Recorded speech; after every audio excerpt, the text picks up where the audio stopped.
for joining us and welcome today. It's a pleasure having all these people online and on site. It's equally a pleasure to have you here, Yvon. So Yvon Csonka is a former professor of social and cultural anthropology at the University of Greenland in Nuuk. So he's one of the experts of the social, political, cultural history of the Arctic. I think it's fair to say. And we're lucky enough to have him here today. He now lives in Neuchâtel, so I think that helps.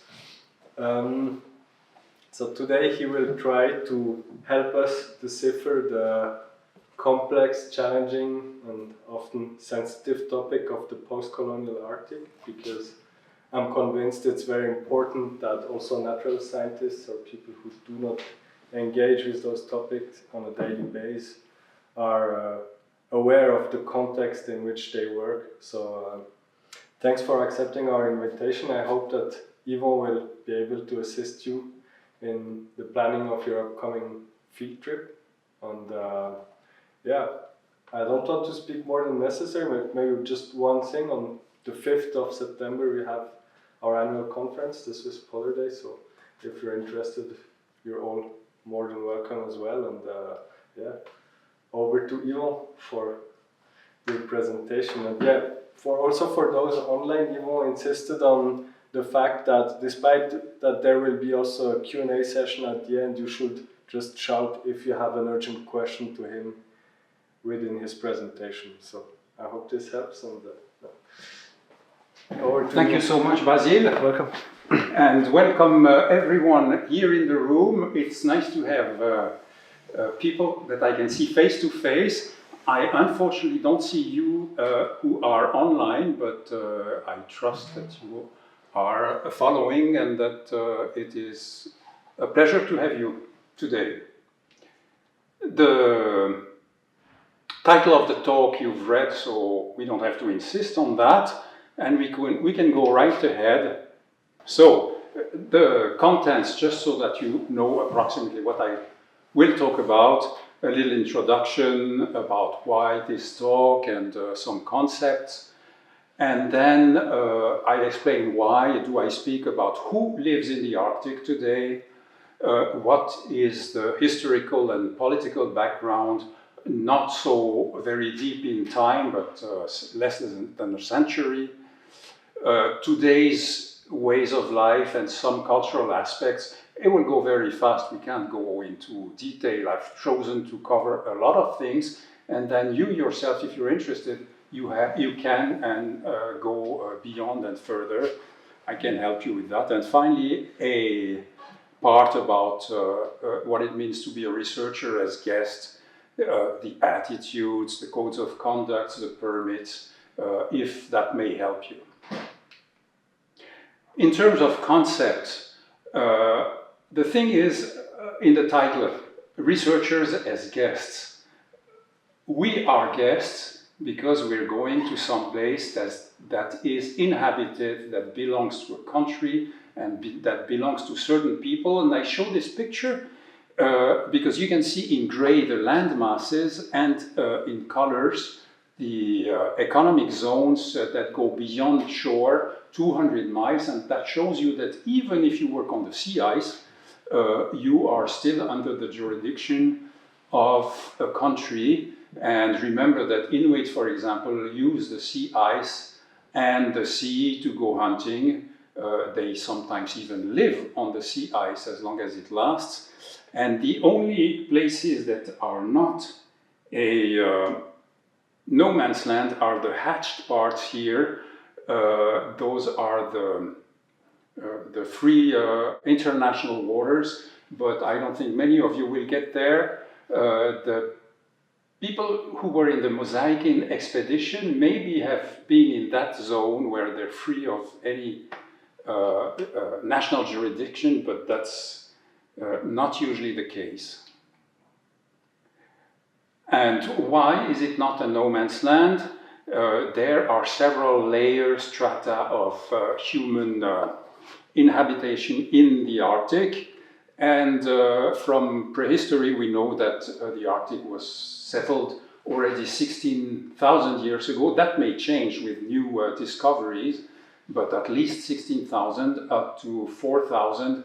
16,000 it's north of Siberia, and 4,000 that's about when people reached Greenland.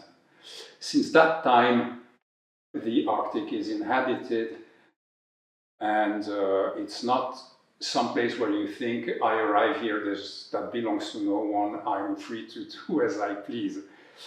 The descendants of those first settlers are the people we call the indigenous people today. And the Arctic, as you know, I'm sure it's a reminder, was colonized by Euro-American settlers over the past millennium or so. Iceland, for instance, they arrived in 870. We know that from the saga of Icelanders. But they are not considered as indigenous. They came much later, and their adaptations are quite different. And finally, the Arctic is experiencing currently post-colonial developments. Now, just to make things clear, the way I use those concepts, those words, colonialism and post-colonialism. Colonialism is the policy of a country seeking to extend or retain its authority over other people, generally with the aim of economic dominance. And post-colonialism is the historical period or state of affairs representing the aftermath of Western colonialism. And post-colonialism shouldn't be taken as if it meant that colonialism is over everywhere. We have the example of the American president wanting to grab Greenland in the near future, which is a purely colonial attitude. Now we come to the main part, one of the main parts. Who lives in the Arctic today? There are about 4 million people in all, depending on how you define the Arctic. And for the sake of what we discussed today, I divide this population into indigenous and non-indigenous. Indigenous are several dozen distinct people, all different, with different languages. Many of the languages have been retained to these days, and they number between, by my reckoning, 500,000 and 900,000. And I wrote, depending on definitions, and that's important to know, in Russia, the way indigenous peoples are defined are people who number less than 50,000. If you're above 50,000, you're out. But if, according to the other definitions in other countries, you take in some other people who number more than 50,000, then you will have the Sakha. The Sakha are the Yakuts, or were formerly the Yakut, and the Yakut are 400,000, but not all of them in the Arctic, and the Komi, formerly Samoyed. That's why I say it may be up to 900,000 or even 1 million, but that's not acknowledged officially, especially in the Arctic Council, because Russia is a member of the Arctic Council. So that means between a little more than 10% and a little more than 20% of the total population.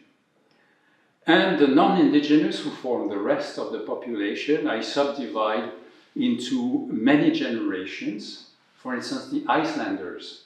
Over 1,000 years of residence in Iceland, they have had time to adapt.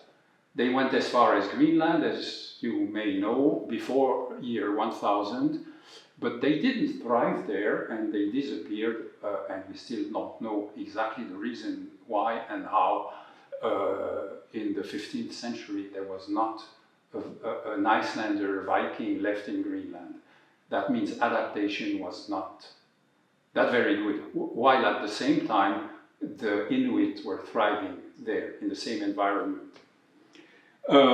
Then there are first generation and short-term immigrants. That's the reality for many of those non-indigenous.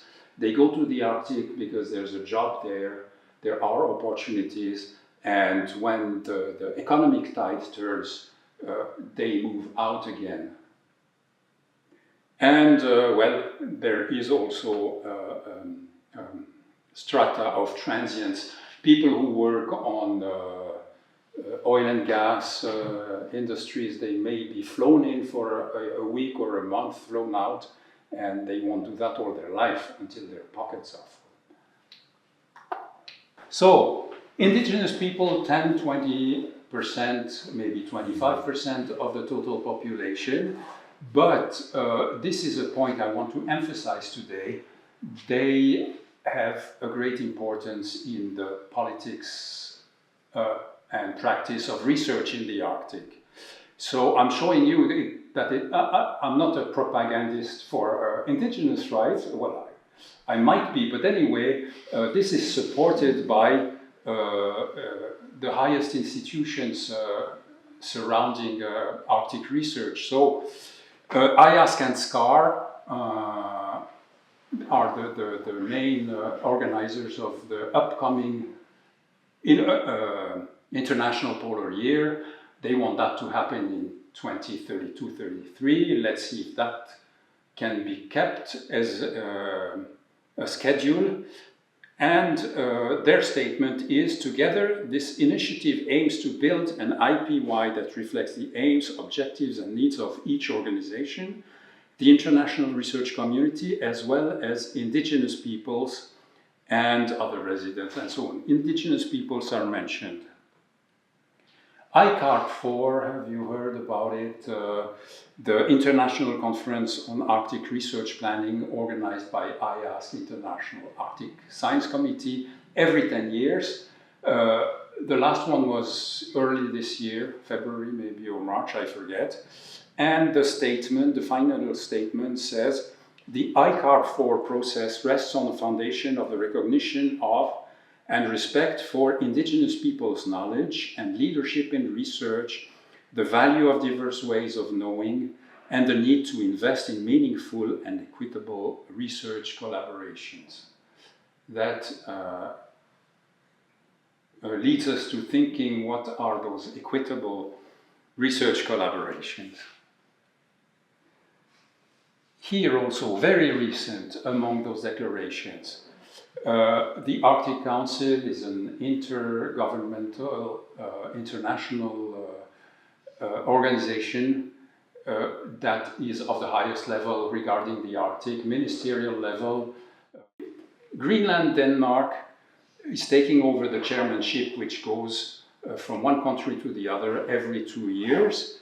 And it says, or they say, a significant emphasis will be placed on integrating indigenous knowledge with Western science in all aspects of the Arctic Council's work.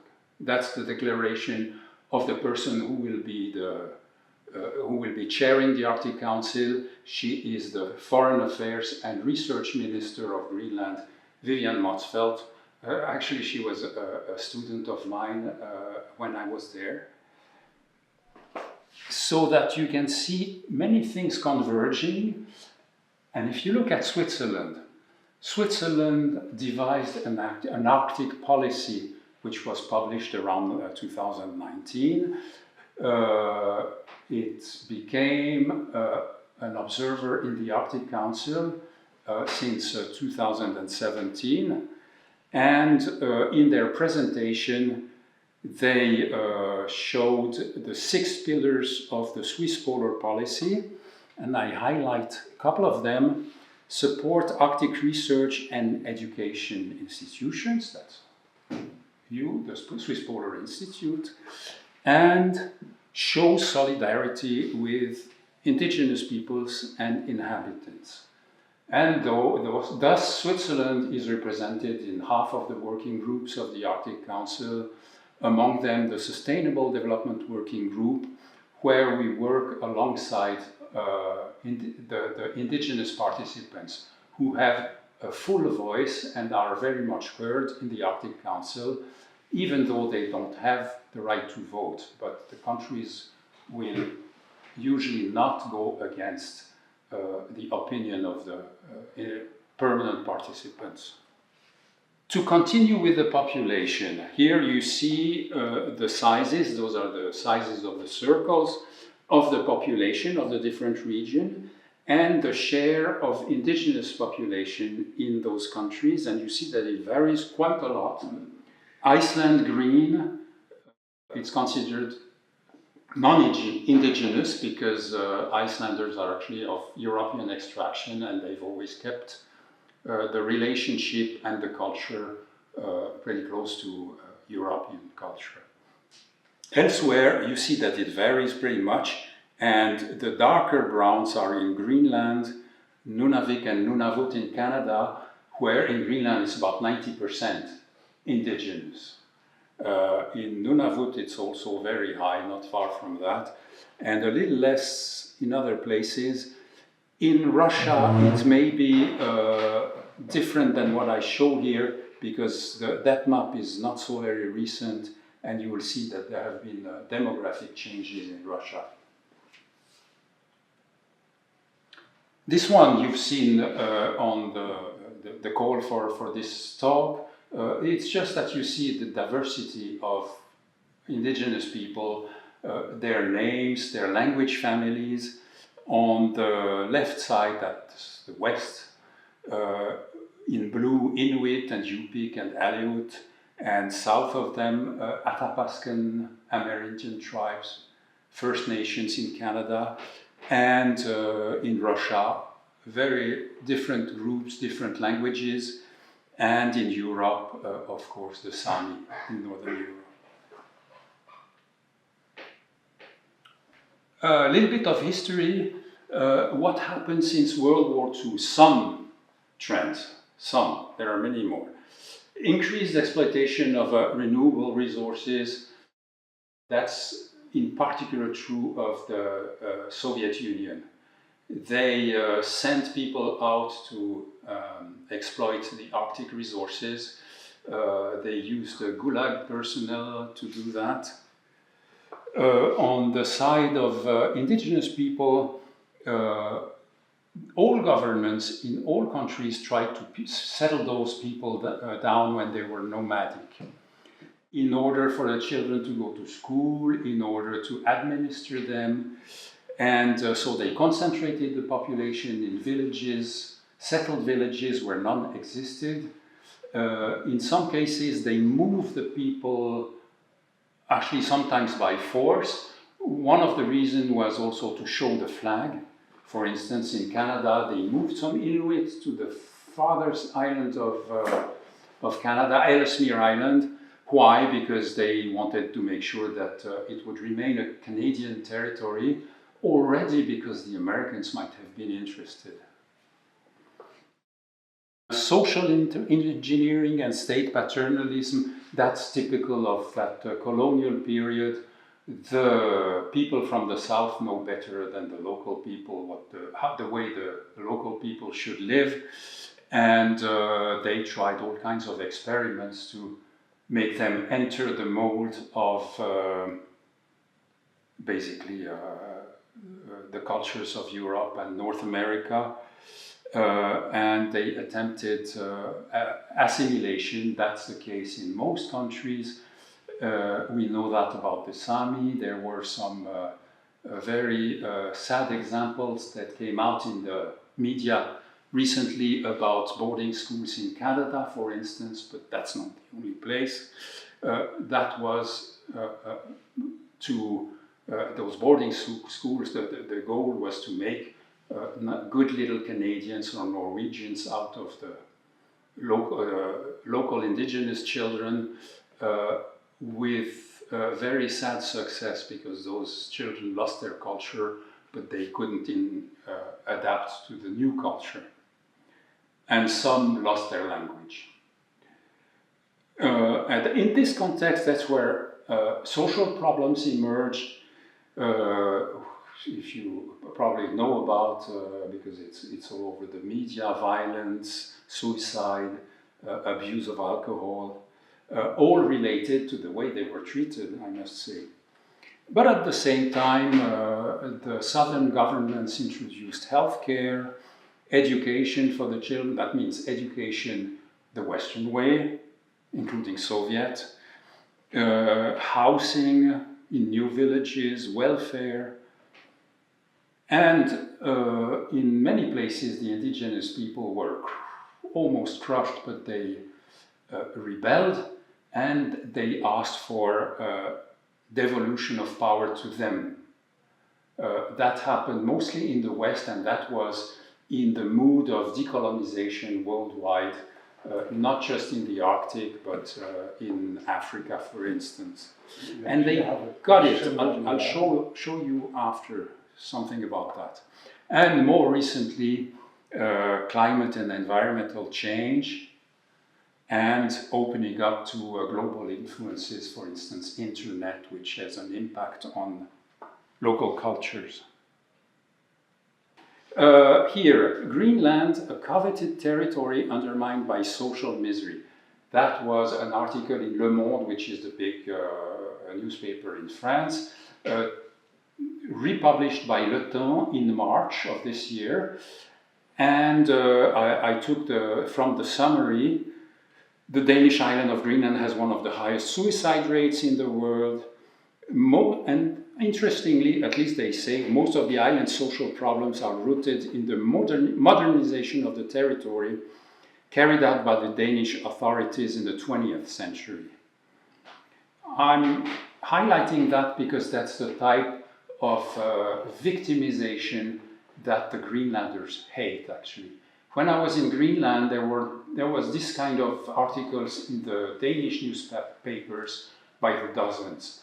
Danes do not know much about Greenland unless they've lived there, and they're not interested in Greenland so much.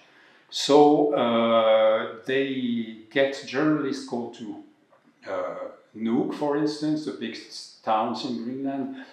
They stay for a few days, mostly on the street. They see a few drunks. They hear about a few homeless, and there are, that's true. And then they go home, and it's more interesting or more successful to write an article about how things go bad in that place and how terrible that Danes have to pay for those people. And that is the attitude here. At least they mention that the root cause of all that is what was done to the Greenlanders by the colonizers in the 20th century.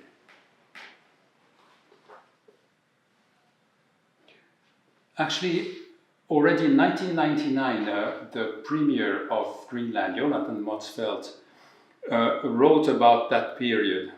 Things were administered by Danes, decisions were taken by Danes, and problems were solved by Danes. The common Greenlander had a feeling of standing outside, of being observer to an enormous development which he didn't have the necessary background to understand. And that is pretty much at the root cause of the problems that happened. To have a feeling that you lose control of over your destiny. The picture that I illustrate here is in Nuuk, and those are buildings that were built in the 1950s, 60s, and 70s. A big push by Denmark to modernize Greenland, and those buildings were intended for people whom they would encourage from the villages. People who were hunters and fishermen who had an activity, move to Nuuk in those apartments, matchbox apartments, and be a wage earner. If you don't find a job, then you're unemployed. And people were not used to having neighbors from different villages just in the next apartment. And that's where the social problems erupted. Now, we said a population of 4 million in the Arctic overall, and we've been mentioning that figure for the past 20 or 30 years, 4 million. That hides actually a very dynamic population evolution throughout the Arctic, and the losses balance the gains in population. And here you can see in red places that were depopulated over the period 1990-2024. With the collapse of the Soviet Union, all the incentives of the Soviets for Russians and other nationalities to go to the Arctic, find a job, exploit the Arctic, but that was with a lot of money from the state. All that collapsed in 1998 when the Soviet Union collapsed, and the years after. And those Russians went back to mainland Russia. In Chukotka, at the top on the right, lost 75% of its population. Kamchatka, adjacent to it, lost 65%. The only places in Russia that gained a little bit of population are the Yamal-Nenets areas where oil and gas are found. And on the other hand, you can see that in most places in the Western Arctic, the population grew mostly internal growth. That means the population grew of natural growth, indigenous people in particular, and some immigration from the south, but not that very much. Among the issues that confront people in the north, and here we don't distinguish indigenous and non-indigenous, is the gender imbalance. And on this map you see the total number of women per 100 men in percent of the national average. And in pink, that's where, sorry for the colors, I didn't choose them. In pink, that's where there are more women than men. And there are few places like that.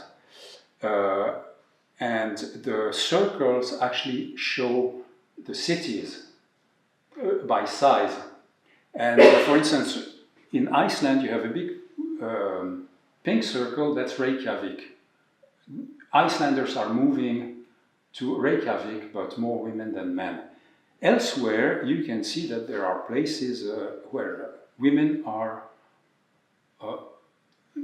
less than men. For instance, Alaska, Chukotka, very much so, and the Murmansk area on the bottom left, Murmansk in Russia that we talk about so very much these days. That's where the Ukrainian destroyed a few planes a few days ago.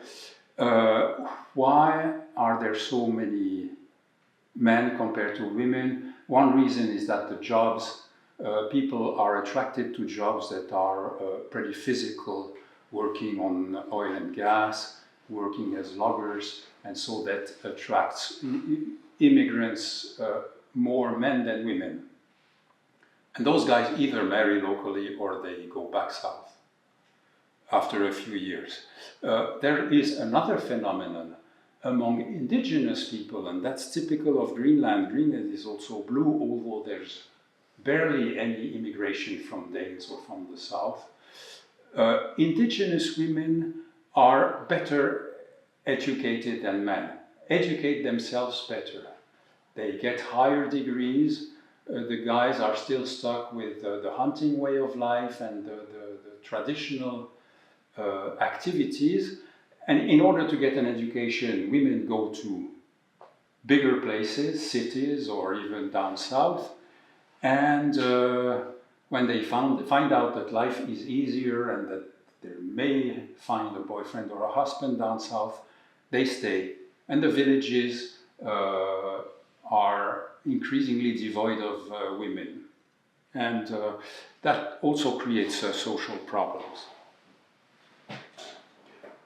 Now we change the subject. Again, the issue of governance and historical developments, devolution of power, which means for indigenous people, attempts at decolonization.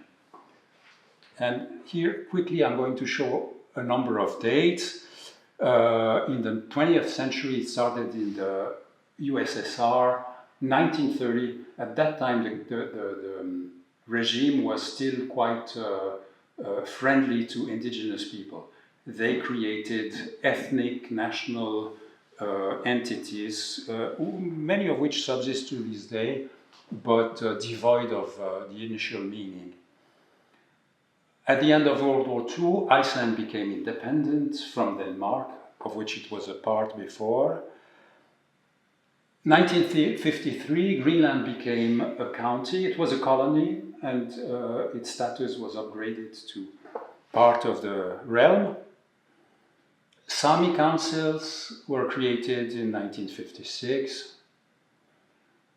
1959, Alaska became a state. Before that, it was a territory, so it had a lower political status.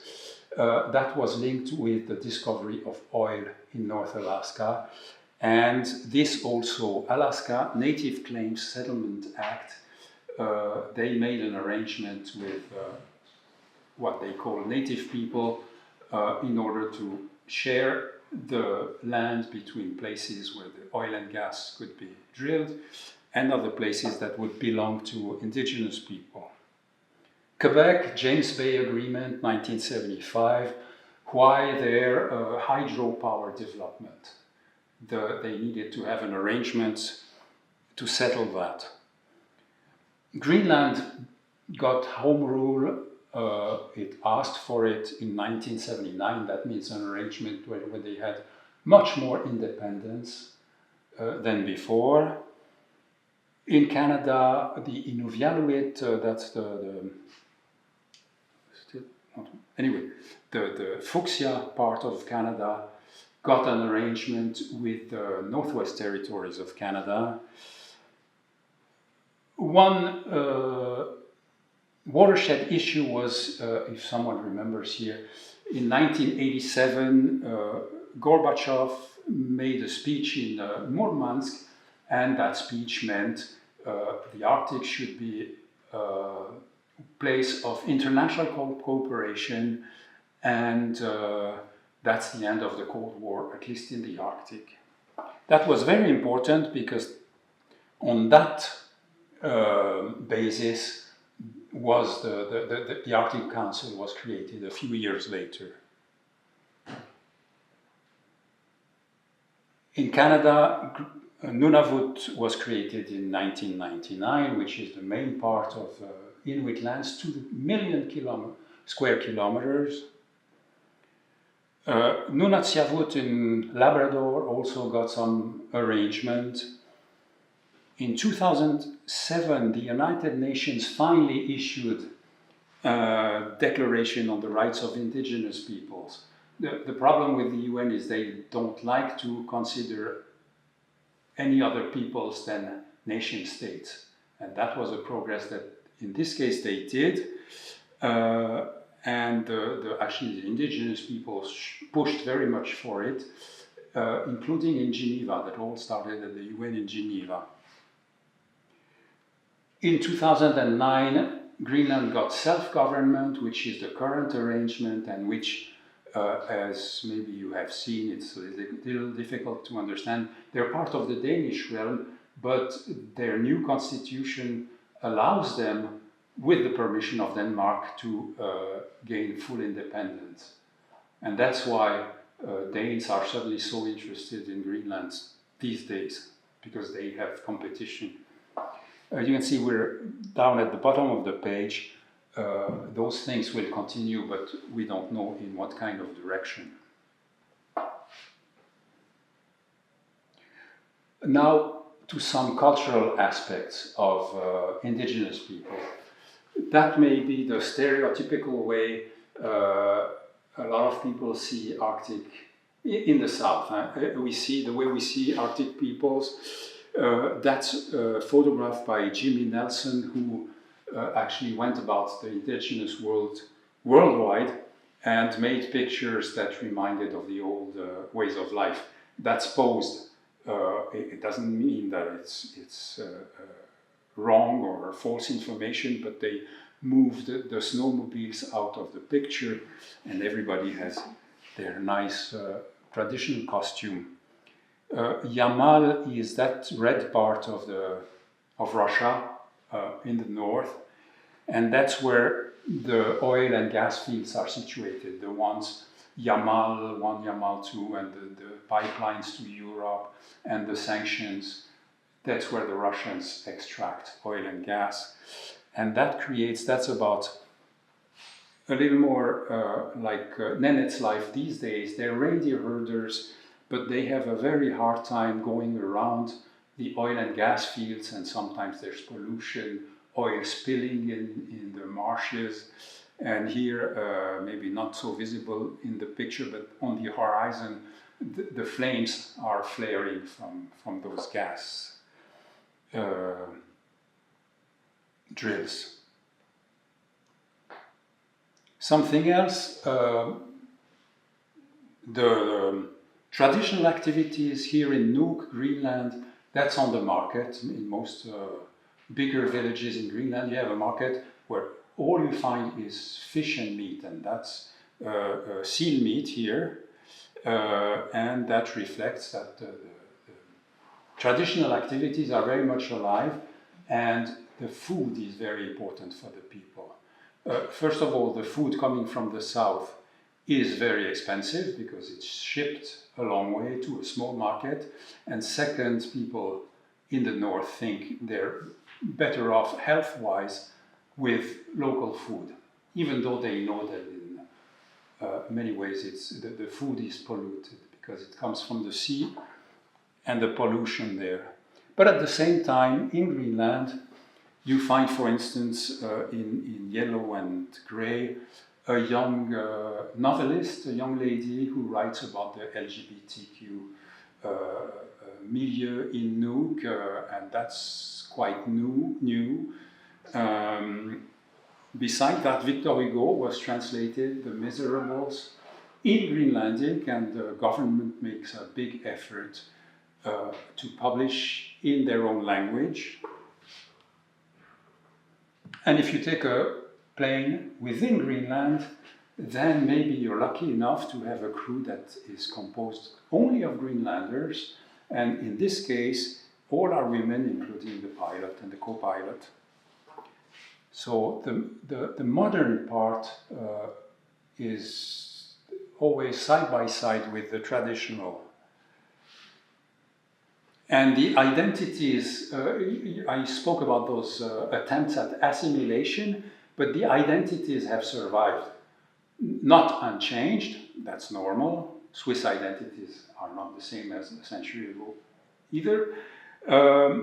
Here I'm showing a sculpture. It comes from it is now in the Museum of Contemporary Circumpolar Art in Bern, the collection Czerny, and I think the director both directors are online now. Thank you for letting me show this picture. This picture is kind of crude, but the meaning is it's a block, solid block, and there are some faces emerging from it, and it may be a symbol of the importance of the family, of being close together, of being one block.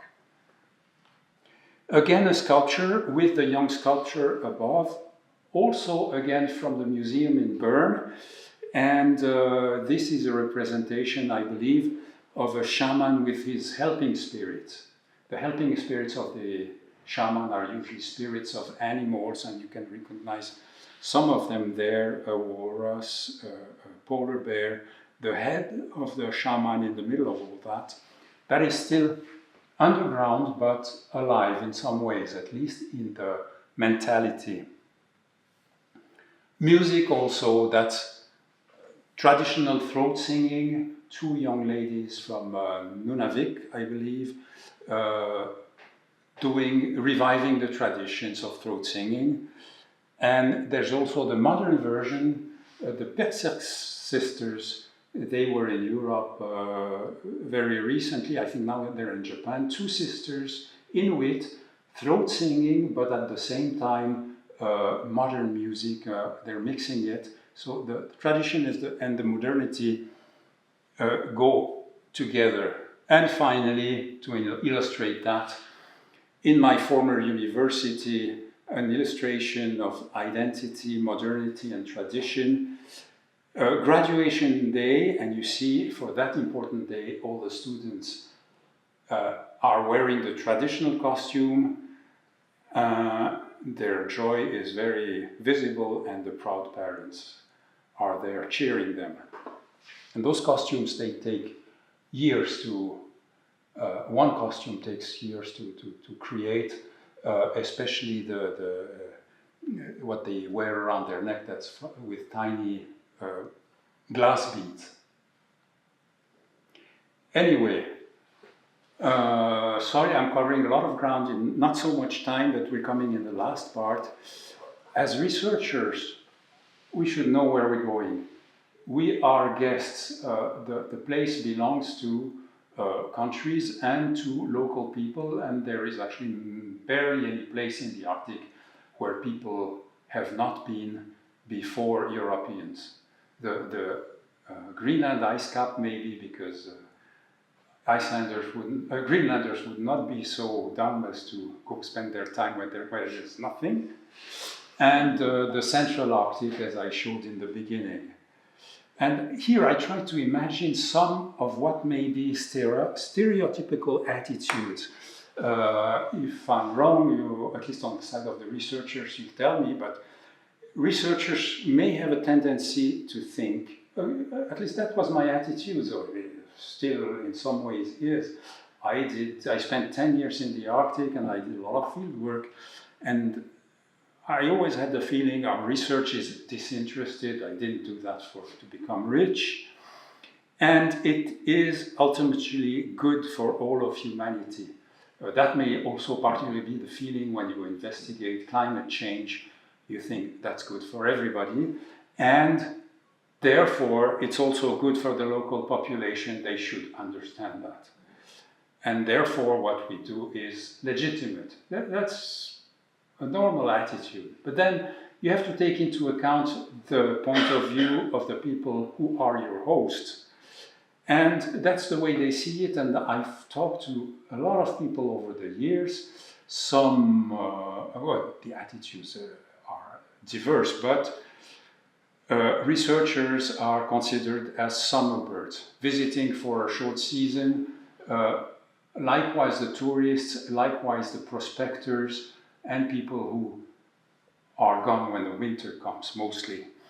They're representatives of the colonial powers. That's very much felt. There is a resentment, of course, you can understand, about what happened to them in not so old times. Their science is on their own terms and in no way on ours. They have that feeling, and actually, if you ask people about science and research in Switzerland, you would also get those kinds of opinions. And they don't care about our own knowledge, which was built over millennia of adapting and learning about our environment. They take away what they want, and they give us very little back. They do not benefit our community. In many cases, that's actually true. So how to build mutual respect on that basis? Everyone has to do their efforts, and that's what I want to convey here. How to try and overcome those obstacles. Here I'm showing very recent papers about research in the Arctic. The one on the left is the Greenland National Research Strategy 2022 to 2030. And you read in there, research in and about Greenland must primarily be of benefit to Greenland. That's how they see it. On the right side, the Inuit Circumpolar Conference, which is a very influential NGO, published some protocols for equitable and ethical engagement. And protocol number 1 is nothing about us without us. And you'll hear that now buzzword all over the indigenous Arctic. Here we won't read all of that. ArcticNet is a very big consortium in Canada that unites many different disciplines about research on social and climate and environmental change in Canada. It handles millions of money, and it is one of the big endeavors in Canada.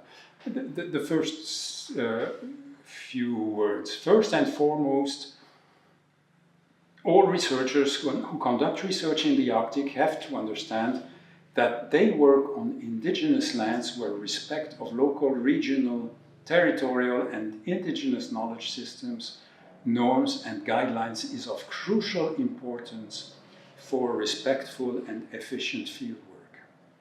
We therefore recommend that you first learn about histories, current realities, cultures, governance structures and colonial histories of the regions and communities you work in. And I hadn't read that before I devised this presentation, but that's actually just about what we're doing now, in a very small nutshell. And to show you that it's not just a small thing in Canada, they published who the organizations are which are committed to adhering and promoting the principles set forth in what I showed before. The document you'll find on the internet, it's pretty thick. So there are many of them. Among them, APEX. I wonder if any of you are online, I don't know, but here, members of APEX. APEX goes by this code of conduct, and many others. And what you should know about research in Nunavut, or you know already, all research in Nunavut must be licensed. Start at research license, the Nunavut Research Institute website. I did field work in Canada beginning in 1986. Back then already I had to get a license for, so that's a pretty old thing in Canada. And they also published several years ago a guide negotiating research relationships with Inuit communities, a guide for researchers. So it may be, if you plan to do field work, if you're the PI, look at those documents. Now, all that depends in some ways on your discipline, your topic, and the location of your research, but it also depends on the national culture. In Canada, I've shown that it is pretty much, there are some rules, you have to have a license. Greenland, that's very different. Does anyone here work in Greenland? You were in Greenland, Anita. I was working, yeah, 2 years ago. Well, it's very liberal compared to Canada. When I was at the university there, that was 2001, 2009, there were no guidelines. And I was surprised because I did my PhD that was Northwest Territories, but then it became Nunavut. And I was used to those very strict rules, and in Greenland, no. And I tried to encourage the creation of at least some set of guidelines, ethical guidelines for research there. And it was much talked about, and it's not that they didn't have the institutions, they have a research council, a university, but nothing happened, and you can see that's from a very recent document. For the past many years, the Research Council of Greenland has discussed how we should deal with the fact that there are no ethical guidelines for research in Greenland. Documents dating back as far as 1996 state that ethical research guidelines should be formulated, but nothing has happened since. And all that you will find on the site that's very useful. It's recent, it's about 2 years. Arctic Hub. By the way, I can put online or send by email a list of all those sites if you're interested to look at any of them. It may be useful. The Arctic Hub has very interesting things, and then in one of the articles of the Hub, as Greenland has not yet its own set of ethical research guidelines, here you can find some general advice, and there are a few websites and articles from Greenland. Now we're nearing the end of all that. We cannot go into the detail, but if you're interested, you can do your own research and base it on the region where you want to work in. some elements that are, there are many more, but that belong in all those codes of conduct. There are, well, I would say dozens of them, but they overlap in many ways. Respect based on knowledge and understanding. That means on your side, it's good to know about the people of the Arctic, about their recent history and where their attitudes come from. Attitudes about their own culture and attitudes towards outsiders, southerners, we all southerners here, coming to do research, and that helps understand, respect them. Some cases also admire them. And that's a basis also for mutual respect. Adapt to local customs, guidelines and rules. You could say the same thing for if you're a tourist in a foreign country. That's self-evident. Get the necessary permits also at local community level. Important to connect with local and regional research institutions so they know what kind of research is being done in their region. And there are such institutions in all Arctic regions. Whenever relevant and possible, establish partnerships with local knowledge holders and take indigenous knowledge into account. You'll be amazed what you will find out by asking people, and maybe you get different perspectives on your own research and research questions. And give back all you can in terms of information about what you're doing, popular summaries of what you're doing. Try to stay in town, even if you're out on the tundra or on the sea ice, you have to take your plane somewhere, so if you can stay at least a day or two, interact with the people, arrange some thing where you can tell them about your research, and try, if possible, to establish long-term relationship. Fieldwork is good when you go year after year. The SPI has good experience with that. For instance, in the flagship projects currently going on, I know about Green Fjord because I'm supposed to be on the, the advisory board. Who's in that project? You are. No, I'm looking at it from so very far away, but I can see that the relationships with the community have been very good, to the point that it was reported in a positive sense in the national newspaper and media about what happened in Narsat. And that's also because members came back year after year and stayed in the village. Some of them, some of the working groups, the work packages. And contribute to capacity building. The SPI and the Swiss National Foundation don't ask you to do that, I think. But as researchers, I think it's very important. The Arctic countries need to develop their own research facilities and researchers, and they can. And the help they can get from the outside can be very important.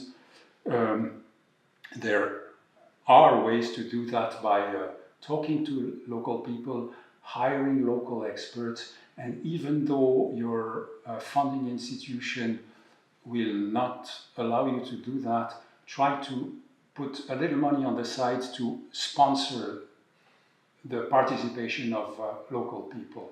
Maybe you find other sources of funding for that. I know it's possible.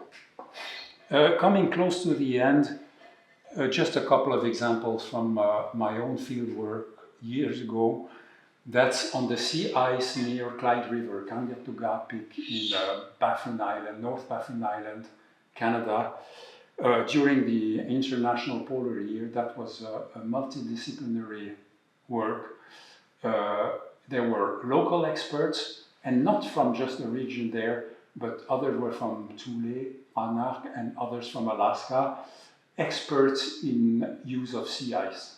men and women actually, and glaciologists and geographers and anthropologists, and I was lucky to take part in it. The PI was Sherry Fox Gearherd, who lived there, and you can see the whole crew there discussing sea ice, precisely on the sea ice.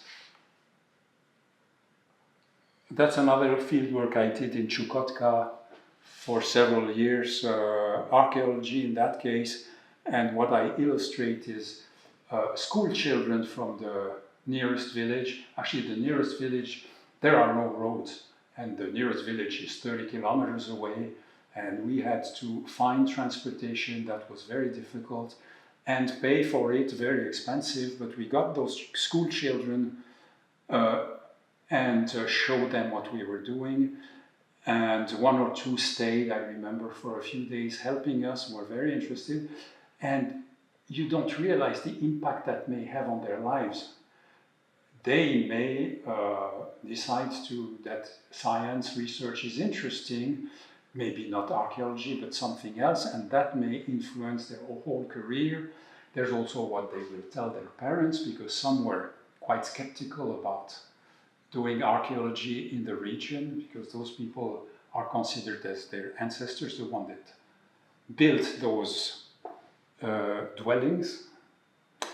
And that's finally the end of what I wanted to say. And thank you so much for the attention. Online also, thank you.